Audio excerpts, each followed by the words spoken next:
자, 우리는 지난 시간에 구원의 목적이라는 관점에서 성도 개인의 거룩과 성결이라고 하는 주제를 살펴보았습니다. 도덕적으로 거룩한 삶을 살아가는 것은 신약시대 성도들 모두의 책임이자 특권이기도 합니다. 하늘의 아버지가 거룩하시니 그분의 자녀인 우리가 거룩을 닮아가는 것은 지극히 당연한 일이기 때문에 그게 우리의 특권입니다. 특히나 성도의 거룩은 매우 거창하고 추상적인 것이 아니고 하나님께서 허락해 주신 배우자를 귀히 존귀히 여기는 것이 거룩함이 되며 우리 이웃을 정성껏 대접하는 것으로 표현되어야 마땅하다 하는 것들을 우리가 살펴보았습니다. 자, 오늘은 레위기 21장, 22장, 23장 살펴볼 텐데 제사장과 제물 그리고 절기들에 관한 내용들을 살펴봅니다. 오늘 설교의 첫 번째 요점은 이것인데 성도는 하나님을 섬기는 제사장들입니다. 저와 여러분 하나님의 제사장들인데 하나님을 섬기는 일을 위해서 부르심을 받은 것이에요. 레위기를 강의하면서 이 레위기에는 하나님께서 정해놓으신 표준적인 조건과 행동 양식이 있다. 예를 들면 되새김질하는 것, 이거 표준적인 행동이 돼요. 비늘이 있다는 것, 표준적인 조건이 됩니다. 두 발로 걷는 것 마찬가지예요.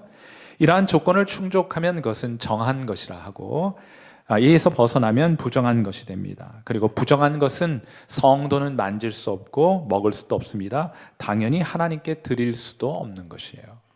레위기 22장 20절 말씀에 흠 있는 것은 무엇이나 너희가 드리지 말 것은 그것이 기쁘게 받으심이 되지 못할 것임이니라 하였습니다. 하나님께 드린다고 하나님이 다 받으시는 게 아니에요.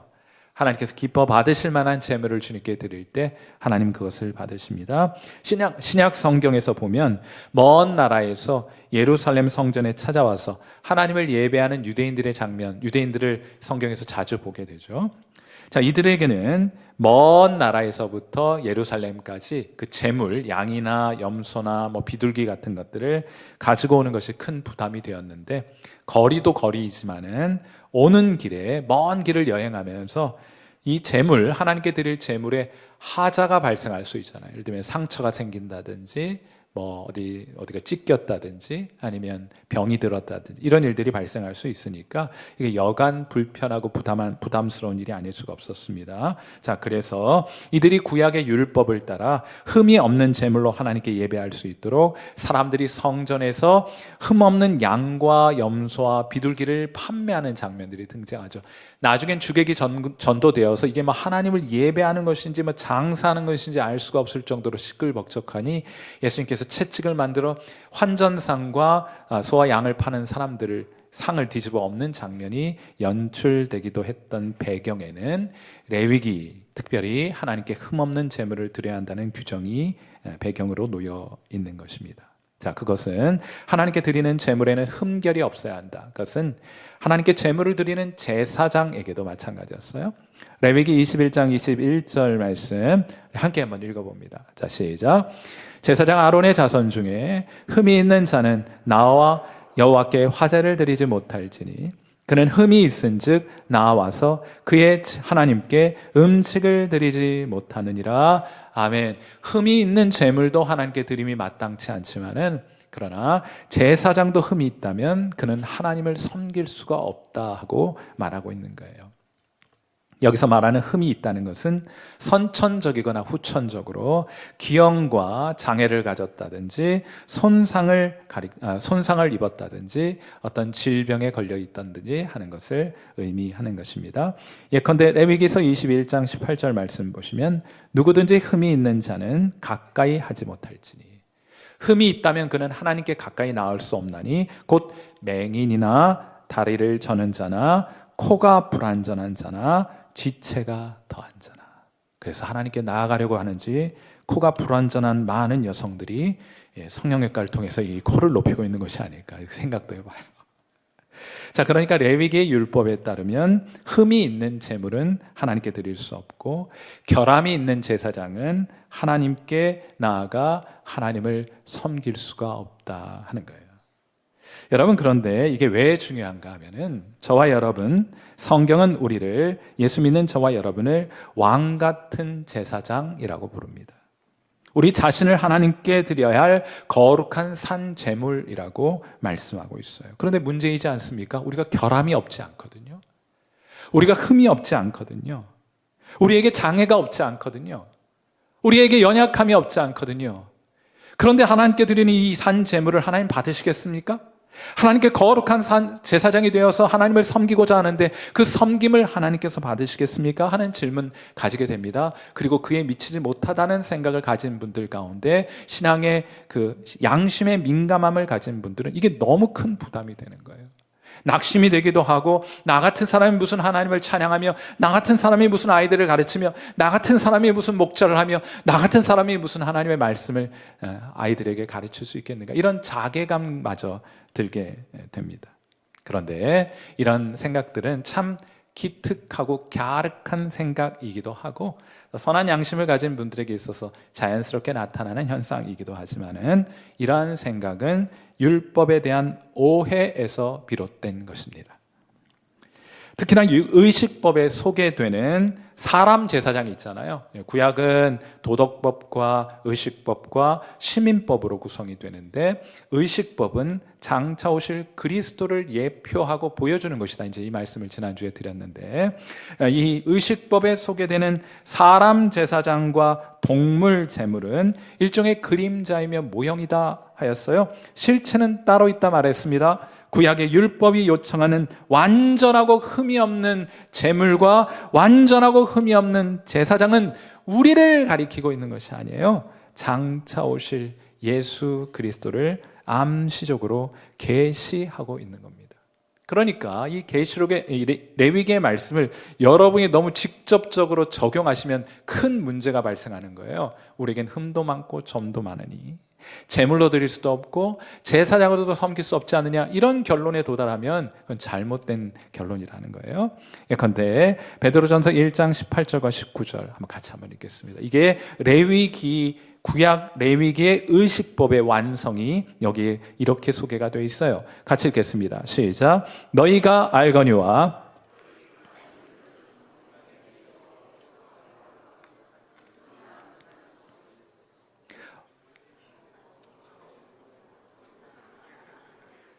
오늘 박자가 좀 안 받는 것 같습니다.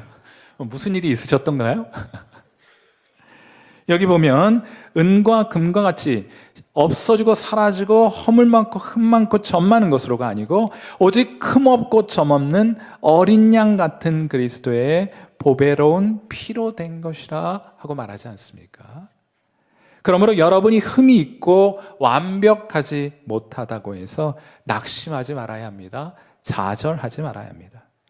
오히려 하나님은 그러한 자들, 흠이 있고 점이 있고 결함 많고 연약한 사람들을 불러다가 하나님 백성 삼으시고 그들의 섬김을 받으시려고 하는 것이 하나님의 구원의 목적이기 때문이에요. 이해되지 않습니다만 하나님 그렇게 하기를 원하시는 분이에요. 복음서에 등장하는 혼인잔치 비유의 핵심이 바로 그것입니다. 누가복음 14장 13절 말씀, 잔치를 베풀거든 차라리 가난한 자들과 몸 불편한 자들과 저는 자들과 맹인들을 처하라 하지 않습니까? 레위기에는 절대로 하나님 앞에 나올 수 없는 사람들을 하나님이 불러서 그들을 하나님의 백성, 혼인잔치, 천국을 상징하는 그 하나님의 나라에 초대하고 있는 거예요. 하나님은 레위기의 표현으로 말하자면 아무짝에 쓸데가 없는 사람들을 초대하여 천국의 기쁨을 맛보게 하고 그들로 하여금 기쁘고 즐겁게 자원함으로 하나님을 섬기게 하셨다. 여러분이 레위기를 읽고 내가 완전하지 못하고 점도 많고 흠도 많고 연약하다, 그리하여 하나님을 섬기는데 난 장애가 많고 나는 제한이 많다, 낙심이 된다, 좌절이 된다 하고 생각하시는 분들은 레위기는 완전하신 예수 그리스도를 가리키고 있는데 그걸 자기에게다 갖다 적용하고 있기 때문에 나타나는 현상이에요. 연약해도 괜찮습니다. 점과 흠이 많아도 괜찮습니다. 하나님은 저와 여러분을 그런 점도 많고 흠도 많고 연약한 우리들을 불러 하나님 섬기기를 기뻐하시는 분이기 때문이에요. 맥스 루케이도라는 분이 팔복이라는 책을 썼는데 거기에 로버트라는 한 뇌성마비 장애인이 하나 등장합니다. 그는 몸이 불편해서 걷는 것도 제대로 할 수 없고 걷지도 못하고 운전도 못하는 그런 형편이었어요. 하지만 그가 장애를 입기 때문에 할 수 없는 것들도 물론 많이 있습니다. 걷지 못하고 운전 못하고 자전거도 못하는 것도 많죠. 그런데 장애가 있어도 할 수 있는 것은 그보다 훨씬 더 많아요. 그는 못하는 것에 주목하지 않고 자기가 할 수 있는 일에 주목하고 거기에 자기 에너지를 쏟기 시작합니다. 그리하여 그가 고등학교를 졸업하고 대학에 진학하는 것과 대학에서 라틴어로 학위를 받는 일을 장애가 막지는 못했습니다. 5번이나 위협을 무릅쓰고 해외로 선교 여행을 떠나는 것을 그의 질병이, 그의 장애가 막을 수 없었어요. 더 나아가 포르투갈 선교사가 되는 것을 뇌성마비가 막을 수 없었습니다.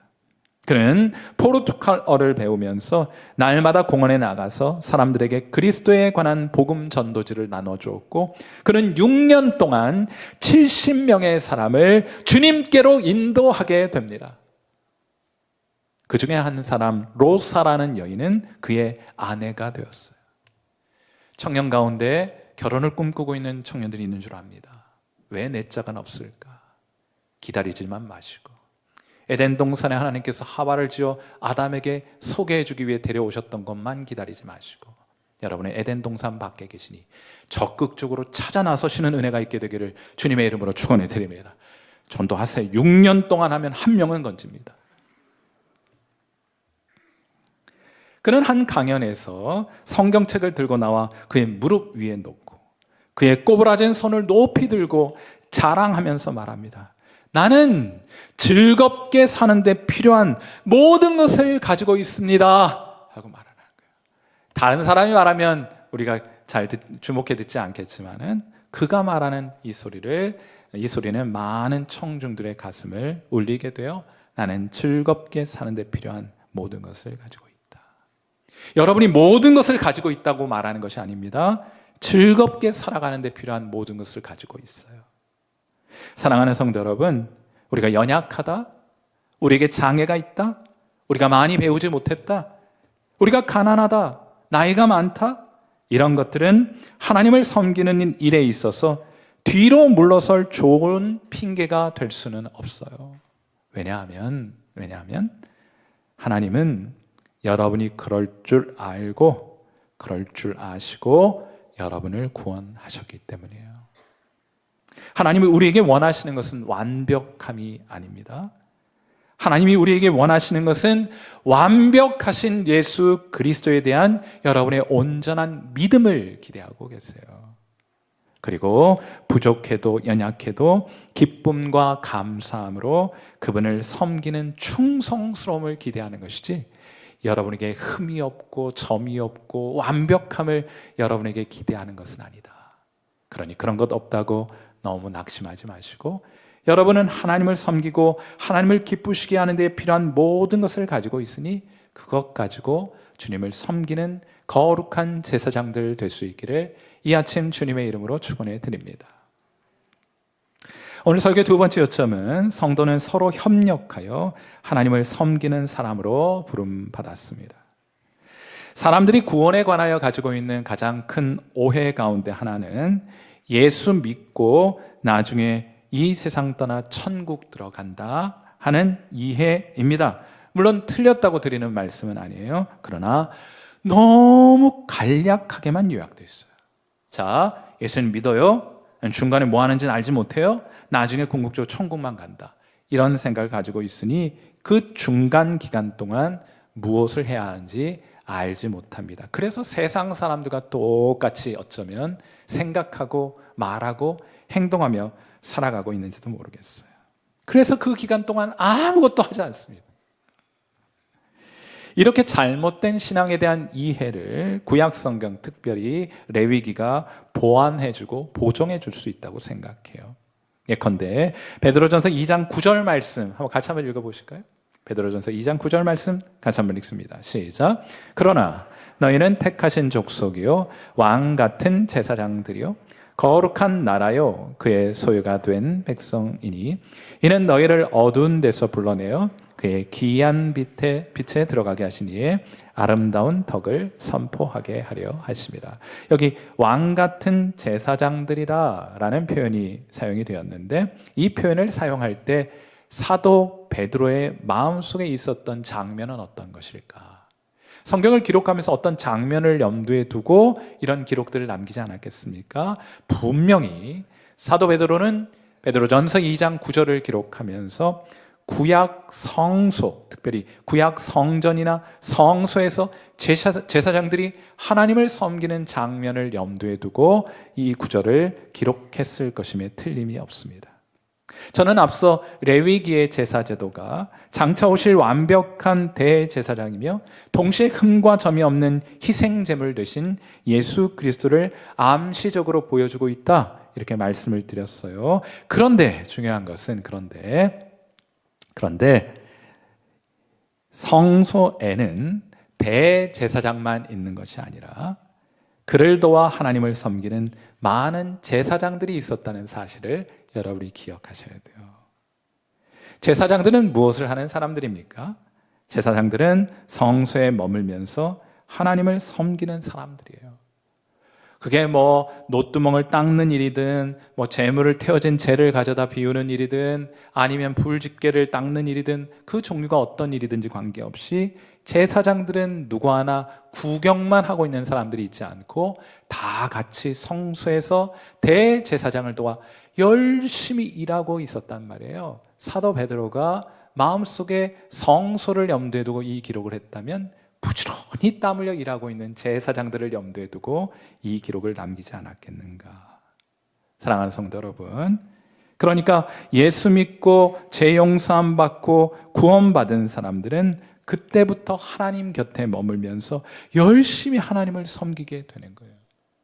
우리는 예수 믿고 나중에 죽어 천국 가는 것이 아니라 예수 믿고 그때부터 열심히 하나님을 섬기다가 죽어 천국 가는 것인 줄 믿습니다.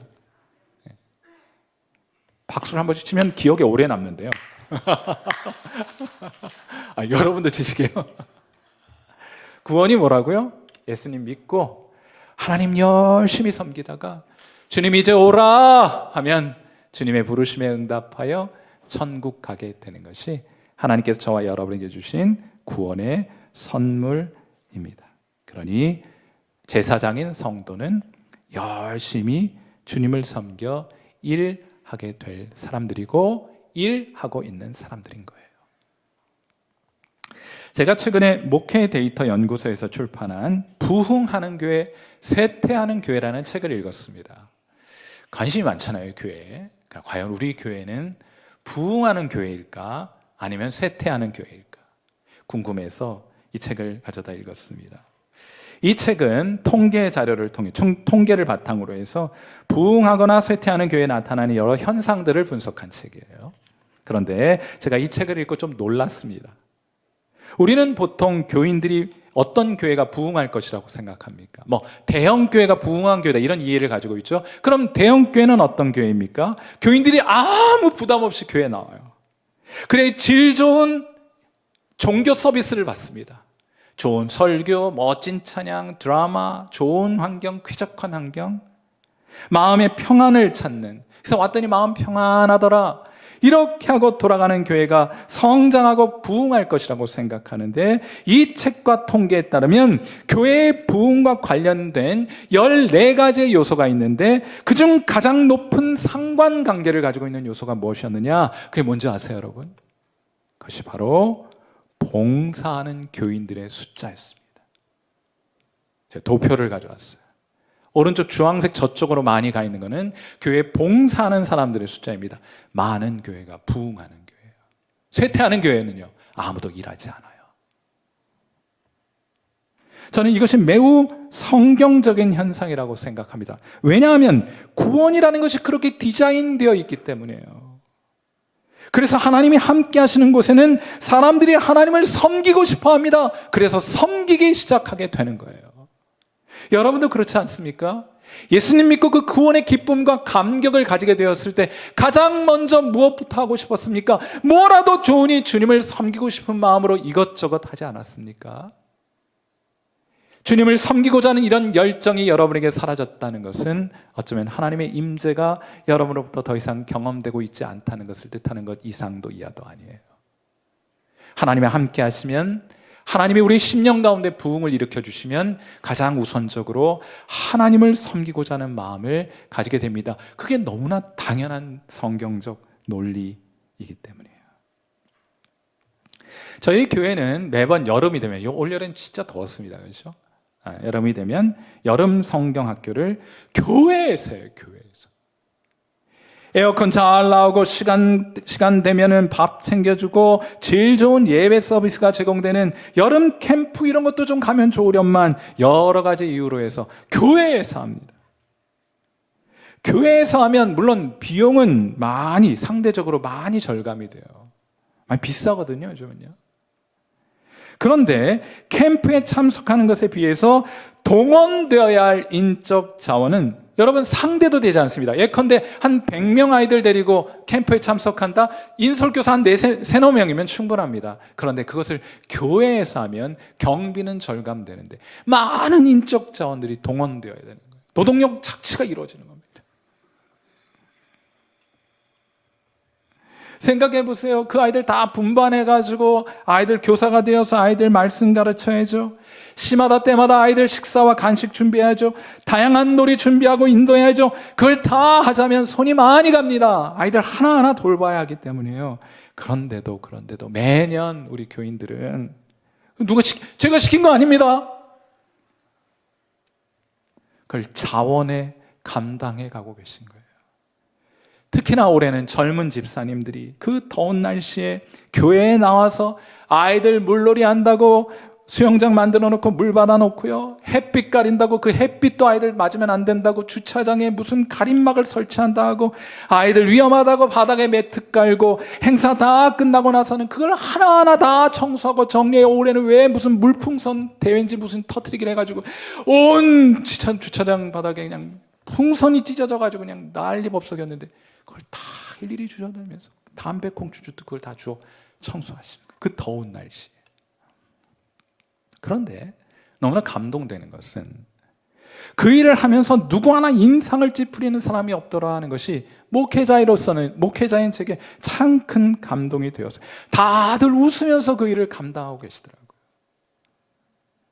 제가 이거 보고 많이 감동했습니다. 그리고 저는 이것이 하나님께서 우리 안에 일하고 계신 증거라고 생각하는데 여러분의 생각은 어떻습니까? 아멘입니까? 여러분도 알다시피 우리 교회는 그리 큰 교회는 아니에요. 대형 교회는 아닐 것입니다. 그런데 하나님이 저희들 교인들의 숫자에 비해서 아이들을 너무 많이 보내주셨어요. 할 일이 너무 많아요. 부서도 무슨 종류별로 다 있어요. 유아부, 유치부 그냥 합쳐서 해도 될 텐데 유아부, 유치부 있죠.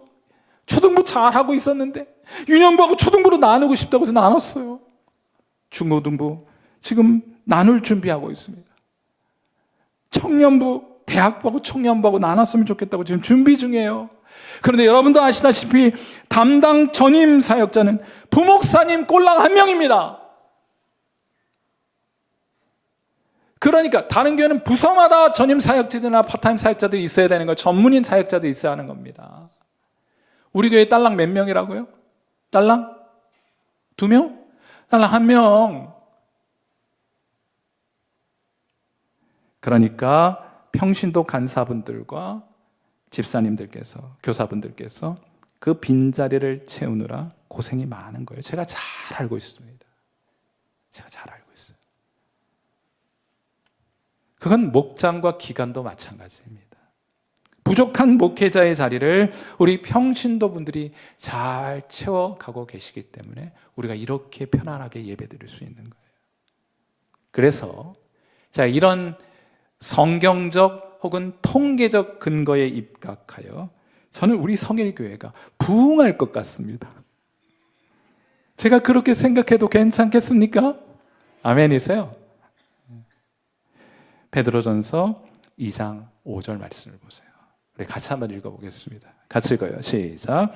너희도 산돌같이 신령한 집으로 세워지고 예수 그리스도로 말미암아 하나님이 기쁘게 받으실 신령한 제사를 드릴 거룩한 제사장이 될지니라. 아멘. 성소를 지을 때는, 성전을 지을 때는 머릿돌을 하나 갖다 놓고 좌우로 벽돌을 쌓아 올라가면서 성전을 지어갑니다. 머릿돌은 예수 그리스도, 그 벽돌은 저와 여러분. 우리는 혼자가 아닙니다. 교회는 하나님을 위해 열심히 일하는 제사장, 거룩한 제사장들이 모여 있는 곳이에요. 그리고 그들을 통해 교회는 더욱 견고하게 세워져 가게 될 것입니다. 하나님이 함께 하시면 하나님이 여러분의 마음에 부담을 주세요. 주님을 섬기고자 하는 거룩한 마음에 부담을 주십니다. 여러분이 교회를 위해 열심히 일하고 섬기고 있다면 하나님께서 여러분 가운데 함께 하시고 계시다는 증거가 되는 거예요. 부디 하나님께서 여러분을 이 거룩한 일에 초대하시게 되거든 아멘으로 응답하여 하나님을 귀히 섬기는 거룩한 제사장으로 살아가시는 귀한 은혜가 저와 여러분에게 있게 되기를 주님의 이름으로 축원해 드립니다. 오늘 설교의 마지막 요점은 성도는 구원의 기쁨을 누리는 자들이라 하는 거예요. 자, 이제 레위기 21장 제사장들에 대한 규례, 22장 제물에 관한 규례, 한마디로 흠이 있는 제사장과 제물은 하나님께 드릴 수 없다. 그리고 23장에 들어가면 소위 이스라엘의 7대 절기가 소개가 되어 있습니다. 이스라엘의 5대 절기와 이스라엘의 7대 절기만 이해하셔도 레위기는 개략적으로 잘 이해하신 것이라고 생각이 들어요. 여러분 혹시 이스라엘의 7대 절기를 알고 계십니까? 유월절, 무교절, 초실절, 오순절, 나팔절, 그리고 속죄일, 그리고 초막절 이렇게 7개의 절기가 있는데 물론 저는 내용상 그 순서를 잘 알고 있는데 혹시라도 잘 모르는 분들을 위해서 이니셜만 따서 좀 유치할 거예요. 미리 경고를 드립니다. 매우 유치할 것입니다만 이해하고 암기하는 데 좀 조금이라도 도움이 될까 봐 말씀을 드리자면 유부초밥 먹으러 온나 속초로 그렇죠. 그 말씀을 드렸잖아요. 그럴 것이라고 제가 7개의 절기를 간략하게 하나씩 해설해 드릴 텐데 혹시라도 그렇게 기억하여 마음에 좀 새겨볼 수 있게 되기를 바랍니다. 이 7개의 절기에는 하나님의 구원의 목적이 담겨 있어 논리적으로 잘 연결되는 구조로 되어 있어요. 이 절기의 시작은 유월절입니다. 어린 양의 희생을 통해 이스라엘 백성이 애굽에서부터 구원받은 사건을 기념하는 절기, 이것이 신앙의 시작이에요. 자막 주셔요. 유월절은 하나님 우리를 구속하신 사건입니다. 이것으로부터 시작하는 거예요. 그리고 유월절 바로 다음 날부터는 일주일 동안 무교절이라고 하는 것이 시작이 되는데 그것은 누룩을 먹지 않는 떡을 먹는 절기입니다. 성경에서 누룩은 죄와 세상을 의미하죠. 그러므로 무교절은 구원받은 백성이 거룩함을 추구해가는 성화를 상징하는 절기입니다. 다음으로 초실절이 등장하게 되는데 초실절은 처음 읽은 보리 이삭을 하나님께 제물로 드리는 절기입니다. 그런데 신약 성경에서 이 초실, 처음 익은 열매는 사도 바울에 의하여 그리스도의 부활을 상징하는 것으로 말합니다. 잠자는 자들의 첫 열매가 되셨다. 이거 부활, 그리스도의 부활을 묘사하기 위해 첫 열매, 초실을 사용하게 된 거예요. 자, 그러니까 하나님의 백성은 거룩함을 추구하지만은 이 땅에서 온전한 거룩함을 얻을 수는 없겠죠. 그 온전한 거룩은 부활의 날 하나님께서 우리에게 선물로 주시게 될 것입니다.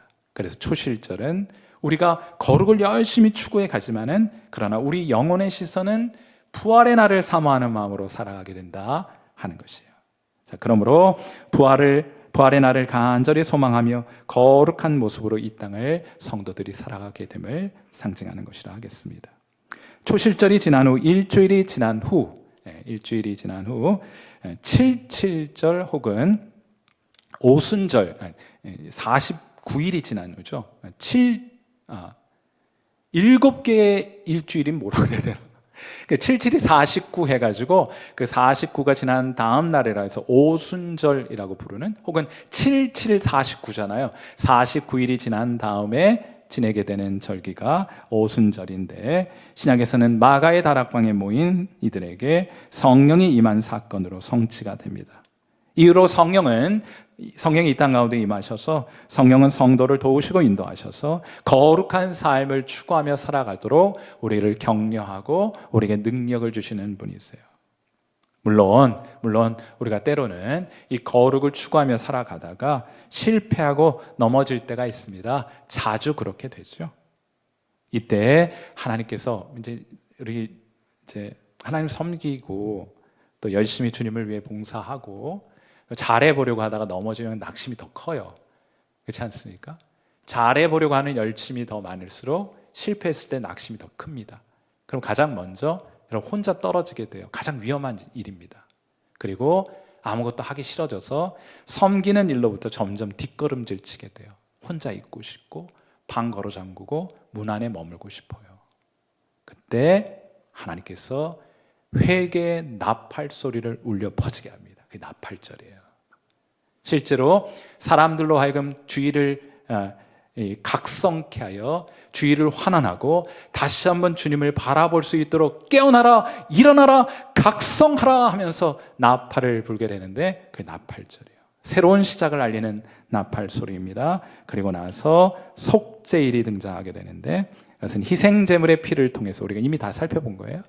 모든 죄가 일소되는 날, 다시 회복하고 영적으로 리셋되는 날입니다. 다시금 하나님의 임재가 회복되는 날이에요. 마지막 절기는 속초. 자꾸 생각이 난다, 그죠? 초밥 먹으러 온나? 속초로. 있고 싶은데 막 자꾸 생각이 나죠. 초막절인데 이 초막이라고 하는 것은 이스라엘이 광야 시절에 여러분 치고 살았던 텐트가 초막이잖아요. 광야 시절 이스라엘 백성 한번 생각해 보세요. 여러분의 인생의 광야 시절을 생각해 보세요. 그때는 하나님밖에 없었습니다. 우리가 그 죽음의 땅을 지날 때 이스라엘을 하나님께서는 이스라엘에게 만나와 메추라기 먹여주시고 물이 없을 땐 반석에서 물을 쏟아지게 하여서 금을 먹고 살게 하셨어요. 우리가 그 광야의 길 하나님 때문에 살았습니다. 이거 기억하라고 하는 절기가 초막절이에요. 초막절은 다른 말로 또 수장절이라고 합니다. 거두어들인 것을 창고에 모아들인다는 뜻이에요. 광야를 지나 가나안 땅 갔더니 하나님 너무 많이 쏟아 부어주시는 거예요. 그러니 수확을 다 마치고 하나님께 큰 기쁨과 감사하는 마음을 가지고 그 곡식들을 창고에 저장하면서 드리게 되는 절기, 그것이 바로 초막절이라고 하는 절기입니다. 하나님의 임재가 회복된 백성, 하나님이 함께해 주시는 백성, 하나님이 도와주시는 백성, 하나님께서 복받는 백성이 누리는 기쁨을 상징하는 절기가 바로 초막절이라고 하는 거예요. 그런데 이 이스라엘의 7개의 절기는 단순한 의식이 아니라 일종의 축제의 자리였습니다. 그래서 영어로 이 절기를 feast라고 해요. 다른 말로 페스티벌이라고 하는 겁니다. 축제의 자리가 되는 거예요. 그래서 여러분이 교회에 나오면 기쁜 거예요. 뭐 세상에 나가거나 뭐 재밌는 뭐 코미디 프로그램 같은 보면 막 박장대소하고 깔깔거리고 웃을 수는 있겠죠. 그러나 우리 마음의 깊은 곳에 기쁨은 있지 않잖아요. 여러분 오늘 이 자리에 왜 나오셨습니까? 기쁘니까 나오지. 난 그렇게 생각하는데 그렇게 생각해도 괜찮나요? 싫은데 왔겠어요? 싫은데 오셨겠어요? 다 기쁜 마음으로 그 기쁨을 기대하며 이 자리에 오시지 않았겠습니까? 교회 나오면 기쁜 거예요. 온 성도가 함께 모이면 이유 없이 기쁘고 즐거운 겁니다. 예전에 어느 초등학교 사회 시간에 선생님이 여러 고장의 축제를 조사하여라 숙제를 내줬어요. 그때 뭐 학생들이 뭐 통영 한산 대첩 축제, 뭐 강릉 단오 축제, 뭐 속초 뭐 초밥 축제, 또 남원 춘향제 뭐 이런 걸 막 조사해 왔어요. 그런데 이 선생님이 이제 아이들 숙제를 점검하면서 한 어린아이의 숙제를 보고 그만 빵 터지고 말았습니다. 이 울산에서 있었던 일인 것 같아요. 뭐라고 했냐면 신정 일동 대형 슈퍼마켓 대박앤세일 축제 이렇게 써요. 그것도 축제는 축제지. 그런데 만일 여러분이 이런 숙제를 받게 되었다고 한다면 여러분은 무엇이라 쓰면 좋겠습니까? 저는 그 자리에 여러분이 성일교회 주일 예배 하고 쓸 수 있기를 주님의 이름으로 축원해 드립니다. 우리가 함께 모이는 게 이래봬도 축제예요. 여러분, 일주일에 가장 고운 옷 입고 모이는 장소가 어디입니까? 여기잖아요. 특정한 장소에 잘 차려진 옷을 입고 함께 모여 박수치고 노래하고, 아까 제가 보니까 막 이렇게 막 하면서 찬양하시던데, 몸을 흔들흔들 박자의 리듬에 맞춰 몸을 흔들고 잠시 후 정성껏 차려진 음식을 나누고, 그리고 곁에 있는 분들과 즐겁게 대화를 나누는 장소가 축제의 자리가 아니면 무엇이겠습니까? 여러분, 오늘 축제에 오신 거예요. 우리 함께 모일 때마다 성일교회는 축제하는 교회가 되는 줄 믿습니다. 성경에는 기쁨과 관련된 문장이 2700개가 넘어요. 창세기부터 요한계시록까지 성경을 읽으시면서 기쁨과 관련된 문장이나 구절의 표시를 한번 해보세요. 2700번이 넘어요. 신앙은 본질상 축제이기 때문입니다. 하나님이 함께 하시는 곳에 기쁨이 있기 때문이에요. 그러므로 사랑하는 성도 여러분, 우리가 어떤 교회를 이루어 가야 할 것입니까? 오늘 이 레위기서를 통해서 우리가 확인하게 되는 것은 모든 교인들이 열심히 일하여 주님을 섬기는 교회, 하나님 때문에 한자리에 모이기를 즐거워하는 교회, 모일 때마다 그 큰 기쁨의 축제가 벌어지는 교회, 그 기쁨을 우리 이웃들에게 나누고 온 세상에 다니면서 이 기쁨을 전염시키는 교회, 이런 것들이 부흥의 현상들이 아니겠습니까? 그러므로 하나님이 주시는 부흥을 경험하는 성일교회를 우리 함께 이루어가면 어떻겠습니까? 사랑하는 성도 여러분, 교회의 부흥을 위해 기도해 주십시오. 정확하게 이런 의미에서 말입니다. 온 교회 성도들이 즐겁고 기쁘게 하나님을 섬기는 교회, 그런 부흥하는 성일교회 될 수 있기를 이 아침 주님의 이름으로 축원해 드립니다. 우리 함께 기도하겠습니다.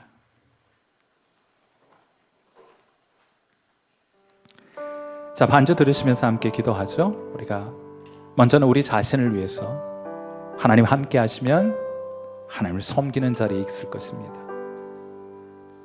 우리 하나님께 간구하고 기도하여 우리가 그러한 하나님을 섬기는 자리에 머물게 하시고, 하나님 우리에게 하나님의 임재를 회복시켜 주셔서 우리로 기뻐하게 하시고, 언제나 함께 모일 때마다 그 기쁨을 나누는 성도로 살아가게 하옵소서.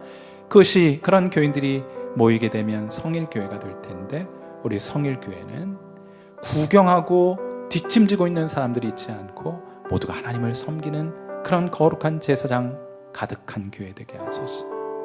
우리 함께 모일 때마다 기쁨이 가득하며 우리 함께 모일 때마다 축제하는 교회 되게 하소서. 하나님이 함께 하심으로 부흥하는 교회가 되게 하여 주옵소서. 그런 마음으로 이 시간 우리 하나님께 우리 자신의 결단과 교회를 위한 기도 하나님 앞에 올려드립니다. 함께 기도하겠습니다.